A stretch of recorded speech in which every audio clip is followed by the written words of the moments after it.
this episode, we have a serial entrepreneur, author, speaker, podcast host, and a community builder. With 2 failed startups to his name, and more that he will talk about, he turned things around by co-founding a fintech platform, disrupting the traditional model of R&D tax credits, whilst also co-founding a successful community, empowering over 100,000 entrepreneurs and investors to share their learnings and optimize growth. With his latest book, From Grassroots to Greatness, being a bestseller on Wall Street Journal and Amazon, it seems there's nothing he can't do.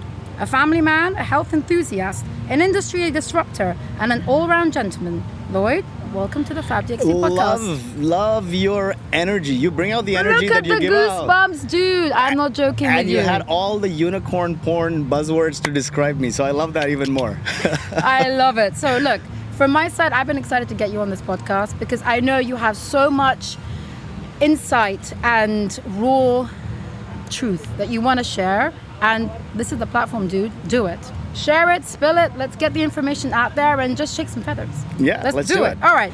I want to get from you 3 qualities that you think are necessary to be a successful founder. Definitely. I'll give you the 4, okay? And maybe 5, but this is very important, and I went through this on my life. I chanced into it. If I listened to anybody, I wouldn't have chanced into this.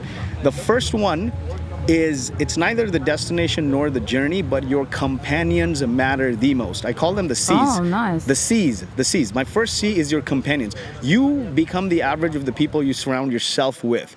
If you hang out with 5 fit people, you are going to be the 6th fit person. If you hang out with 5 entrepreneurs, you're going to be the 6th entrepreneur. So I'll share a story behind why this is. When I graduated university, again, rebel, I didn't want to go and code. My undergrad was in collision avoidance on real-time vehicles, self-driving algorithms. Wow. I didn't do shit. My partner, who ended up being my co-founder later, he did a lot of the coding. But nonetheless, we were offered to do our PhD in that. Imagine if we did that. Yeah. And I'm like, no, hell no, right? In fact, I went the other way. When I graduated, I didn't even want to work as an engineer. And so I asked around like, hey, entrepreneurs, what's the best skill you can learn to be an entrepreneur if I want to be like you? And the first thing that came up was communication, right? Like how you speak. And they're like, you're an awkward engineer. You may be a rebel, but you need to polish this. And I said to myself, hey, if I'm not a very self-motivated individual, and I think self-motivation is bullshit. 99% of the people are not self-motivated. Self-motivated is not living on the beach in Palm Jumeirah and showing up when you got a nanny, right? Self-motivation is, do I show up when I'm repeatedly punched in the face? So I said, if I take a public speaking class and 5 people laugh me off stage, I am never going to that class again. So I started figuring out, hey, what job would require me to communicate day in, day out? And I started applying to sales jobs. Now, this is 2005. Nobody's going to give an engineer a sales job. Luck would have it, I found a desperate founder who needed cold callers. My first job was cold calling. Yeah. My parents lost it. They're from India. Like, your friends are working at Microsoft and Johnson & Johnson. You're cold calling for minimum wage. What is wrong with you? Fast forward today, it is the skill that served me the most. Think about it. Everything you do as an entrepreneur is communication. First, convincing your spouse, I'm now going to bring money. Right? Second, convincing customers, please buy my stuff when it barely works. Convincing employees to work on low pay or no pay. Convincing investors, convincing media is all communication. The job of a leader is to build, inspire, and motivate a team to deliver. Deliver is the lagging indicator. And so how do you build, inspire, and motivate a team? Through consistently communicating your vision, your mission, your values, your purpose to excite people, inspire them. It's not a one and done activity. You gotta do this day in, day out. Yeah. And so that second thing was communication, but the companions part, I want to get to it. So because I took that first job with a startup founder, from Canada now, my wife got into medical school in New Jersey, and we've been dating since we're 16, right? So speaks about consistency, okay? but nonetheless, I started applying to jobs in New Jersey, and no big company is giving me a freaking job in sales. Luck would have it then, because I worked at a startup for a founder, and back then, 2005-06, startups weren't really even popular back there in the US. It was only Silicon Valley. And so a startup founder said, hey, come do sales for me, because my skill set was valuable, right? And then from there I went from cold caller in like 5 years, literally in 5 years. I went from being a cold caller to sales and product person, so a very product focused salesperson.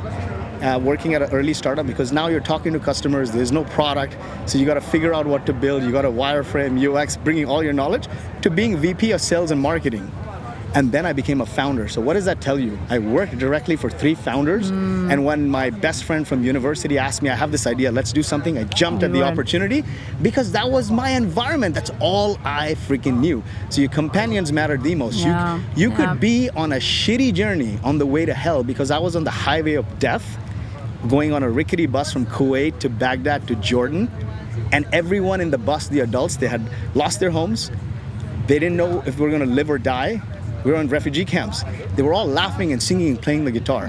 You could be on a shitty journey on the way to hell, but great companions will make it memorable. Your companions matter the most. Curate your companions wisely. Your well-being depends on it. Communication is key.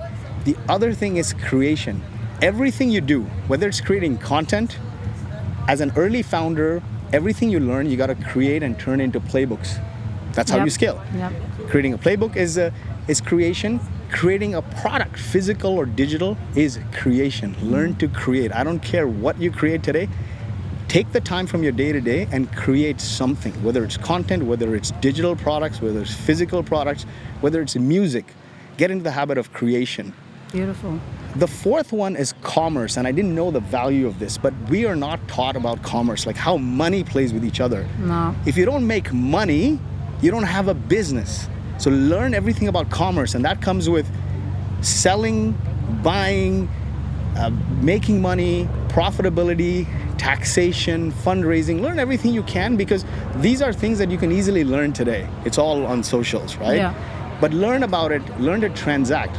So you have this creation, leverage your communication to then do commerce, right? Sell it. Whatever it is, it could be iced tea, I don't care, on the side of the street. But just create an action in that to understand how to do it. And the 5th C, so I gave you the 4 C's, right? So companions, right? Communication, creation, commerce. The 5th C, you may have the best companions on the planet, you may have the best communication, you may have the best creation, and you may know everything about commerce, but without this 5th C, you will have nothing.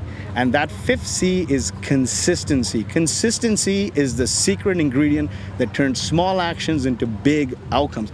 Who's the single richest person in investments? Warren Buffett. Why? Compounding. Look at Mr. Beast. He's the biggest influencer on the planet. Look at his first videos. He never stopped. Gary Vaynerchuk, everything I learned about marketing was from early 2005-06. I'm an engineer. I would Google search and find Gary Vaynerchuk, HubSpot. He was like this old chubby white or young chubby white dude talking about video and the power of video. It's exploded. He's Gary V today. Back then he was selling wine. The greatest of the greatest never stopped. The single richest person in B2B SaaS, Larry Ellison. Why? He never sold a share of Oracle.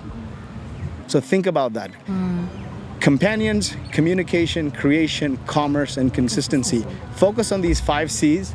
You'll have everything. You don't need to go to university, school, whatever. Podcast is over. I think that's a shot that we're done. Wrap it up. I mean, seriously, I'm joking, man. You wrapped everything into that. 5 words, which I think if anyone who wants to start out can start developing those qualities and understanding what it truly means, they have a good shot at making it work. Okay. Beautiful. I love that. Oh my God. I hope it was good energy. Are you kidding me? I'm like this. I'm just listening to you. Okay, I'm 1, sweating, 2, 3, 4. I'm like, okay, carry on. Oh my God, dude, seriously, I love this. Like the energy you're bringing and the level in which you're sharing is real. It's raw and it's authentic. So thank you. Passion comes from a place, right? Love it. Thank you. You can't fake. We haven't finished. Put it back on. No, that was a joke. I'm saying, dude, you just wrapped everything up in those 5 points. Shoot. No, we're podcast carrying. No way. We've still got time. Are you thinking I'm going to let you go? No. I thought you said podcast is over. No, I'm just saying, like, for me, you wrap everything up in such a concise way that it's powerful. People can just watch that clip. You should leave this in because it's funny. For me, I love behind the scenes and I love bloopers. So I'm all about this. Right, I want to get into it. We haven't even started the questions yet. It's just basically the quick fire round. But here we go. I want to start with, can you tell me what was your biggest mistake and what did it teach you? You know, my biggest mistake, I actually didn't realize until we sold half the company. So I was piss poor chasing, living on my wife's money, income, doing startup after startup for the most, and didn't quite realize what it was doing to me. I'd neglected everything for the business. All for this one day. We sold half the company, went from not having money to having millions. And then something very interesting happened. I kept telling my family, our dream destination is Bora Bora. And I kept saying, we'll take everyone to Bora Bora. And they're like, nobody cares about your Bora Bora once a year, right? Like, or whatever vacation. We care about spending time with you every day. Kids especially. I got 3 kids. And I said, listen, I don't have the time for this. We'll do everyone to Bora Bora. We'll take everyone to Bora Bora when this happens.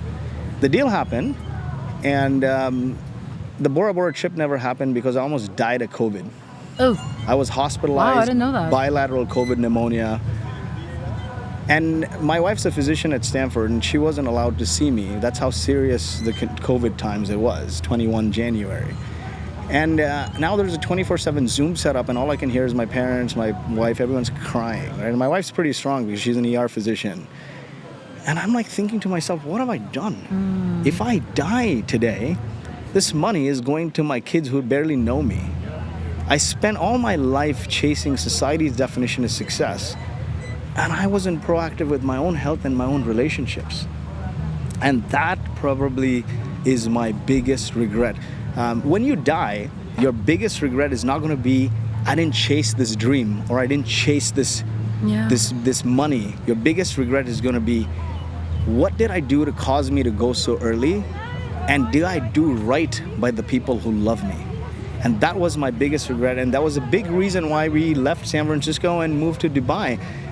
Your environment matters the most, right? And so I was in this environment with founders, entrepreneurs, my neighbors, all my friends, my entire circle is unicorn porn. And if I stayed there, I would just have this urge to keep running and running. A lot of people, they have these goals. 1, then they say, no, 5, and then 5 becomes 10, and 10 becomes 50. Enough is never enough. Yeah. And then one day you realize you're 65 and you're barely functional and you can't enjoy the money. So you go from the tax system to the hospital system. And that was a very key realization for me that, you know what, I wish I was more proactive with my health and my relationships. And so I'm like, I was extreme for the last 15, 20 years on one side. So I'm going to go completely extreme and ejected out of there and came to a place where nobody cares about, like, I think at least what you do. Everyone generally is fit. I go to the gym here for every one person training. There's a trainer. And focus is on you work to live, not live to work. Very powerful. And you mentioned a really interesting point, the success metrics. How do you now define success for you? So for me, success, your values matter a lot, right? And I think previously my values were meeting society's definition of success, right? My wife's a very celebrated doctor.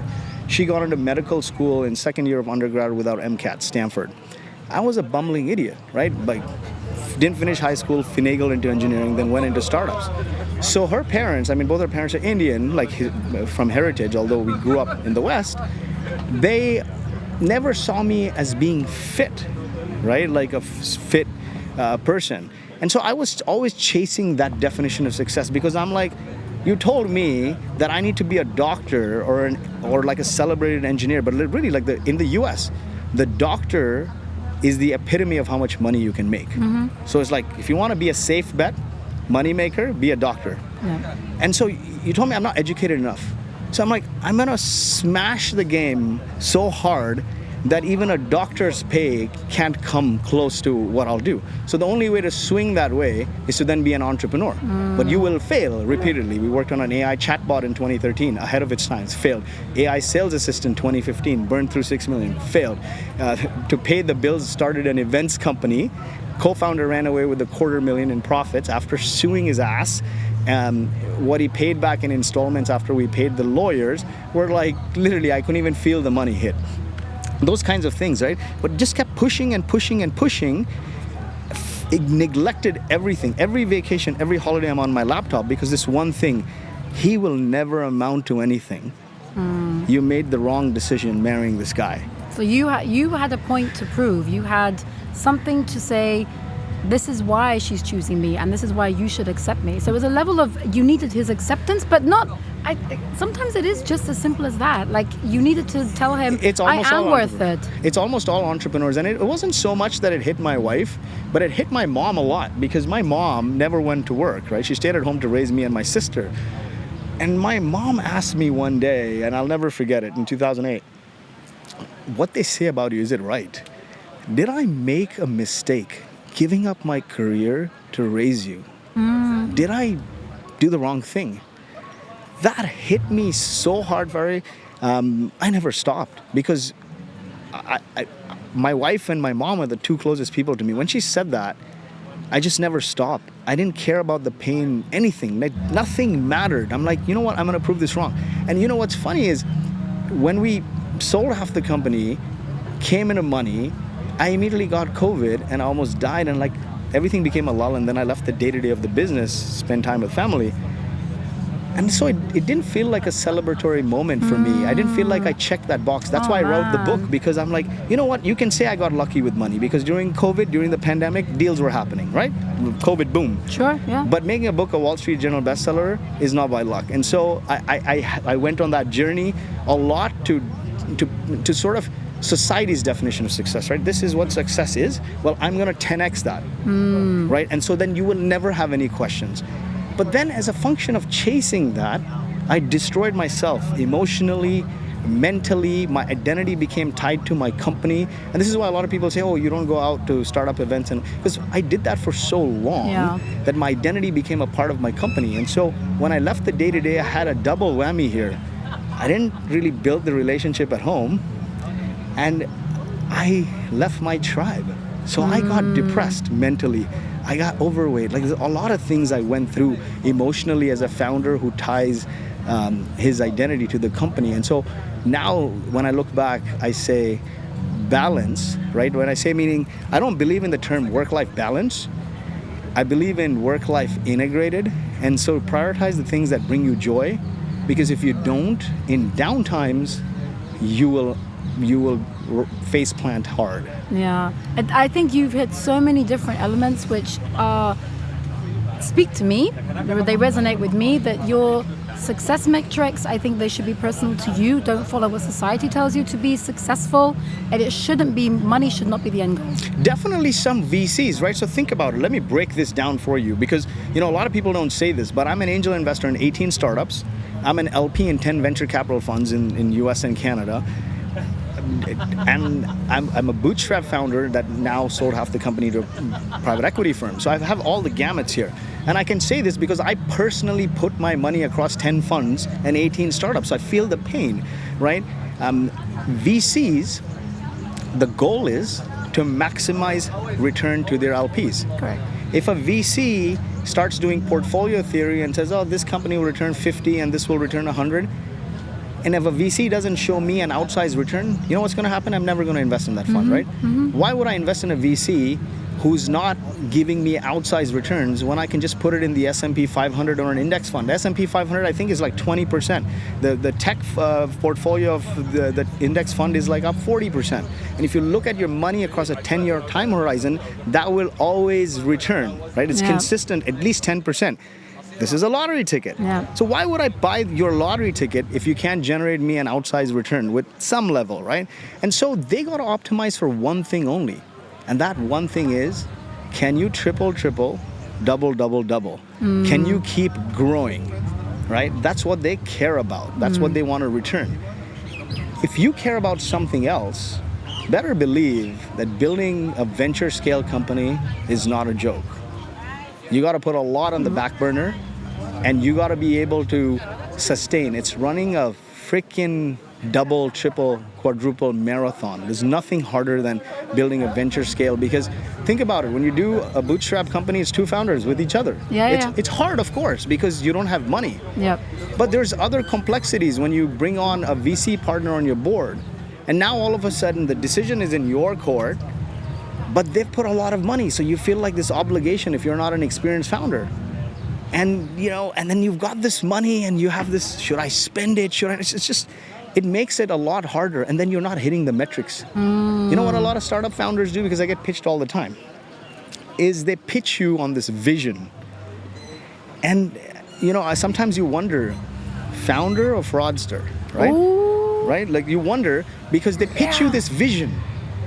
But it's great. You pitch me the vision. I was that person. I pitched. You exaggerated. And you show these metrics. When you raise the money, though, after the first board meeting, I'm on 3 boards as well. One is a public company. After the first board meeting, reality hits, right? You got to deliver. Mm-hmm. So if you made up some bullshit exaggerated metrics, which I see a lot happening all the time. Can you deliver? Can you deliver? And if you don't, then stress starts. Right. And then now you have all this money, so you start willy-nilly spending that money. More companies die of indigestion than starvation, and I've seen this myself. You can stuff the hell out of yourself and you'll explode, but nothing, right? Intermittent fasting is better than eating 6 meals a day, I feel. The same concept, like you stuff your company with money and you make frivolous decisions because you see the money.